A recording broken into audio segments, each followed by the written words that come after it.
வாக்கியம் என முத்தமிழர் என் மூச்சை காத்து கலந்து வள்ளுவனின் வாசகமாய் இரண்டடியில் என் நெஞ்சுக்குள் வருது. இந்நாளும் மெனியாலும் தமிழன்னியே செந்தேனா இனிக்கும் செங்காதல் மலராய் மணக்கும் என் செந்தமிழே இந்நாளும் எந்நாளும் உன்னை நான் சொல்லுவேன் உனக்கு என் முதல் வணக்கம். நக்கீரர் வள்ளியில் வந்து நடுவரவிருக்கும் வேறும் கல்லாய்ந்து என்னை பட்டை தீட்டி ஜொலிக்கும் மயமாய் மாற்றிய தன்னல் மற்ற எமது ஆசிரியர்களுக்கும் நட்சத்திரங்களாய் மின்னுகின்ற மாணவ சொல்லுங்களுக்கும் எனது முத்தான முதல் கண் வணக்கத்தை தெரிவித்துக் கொள்கிறேன். இயற்கையோடு இணைந்து வருவது நமது பாரம்பரியம். இந்த சின்னனுக்குரிய மேற்கோள்களை உண்மையாக கொண்டு நான் இன்று பசுமை பாரம்பரியம் என்ற தலைப்பில் பேச வந்துள்ளேன். பசுமை இயற்கை பசுமை என்பது மரங்களையும் செடி கொல்லிகளையும் மட்டுமல்லாமல் அது குறிப்பிடாத நம் பூமி தாய்மொழி.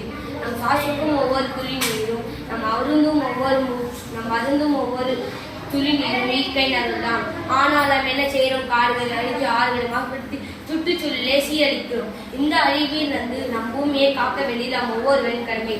மரம் நடுவோம், தண்ணீரை சேமிப்போம், நெகிழி பயன்படுத்த வைப்போம் என அனைத்தும் பாரம்பரியத்தின் ஒரு பகுதி தான். பாரம்பரியம் என்பது பழைய பழக்க வழக்கம் அல்ல, அது நம் முன்னோர்களின் நாணம், நம்முடைய பண்பாட்டின் அடையாளம். நம்முடைய கலை, இலக்கியம், இசை, கட்டடக்கலை, உணவு முறை என அனைத்தும் நம்ம இருக்கின்றன. நம் பாரம்பரியத்தின் ஒரு பகுதி தான். இன்று நாம் நவீன உலகத்தில் வாழ்கின்றோம். புதிய தொழில்நுட்ப, புதிய வாழ்க்கை முறை என அனைத்தும் நம்ம இருக்கின்றன. ஆனால் பசுமையை மறந்து விடக்கூடாது. பசுமை என்பது பசுமையும் பாரம்பரியம் ஒவ்வொன்று தொடர்புடையவை. ஆகவே நண்பர்களே, பசுமையை பாதுகாப்பலாம், பாரம்பரியத்தை போட்டிடுவோம்.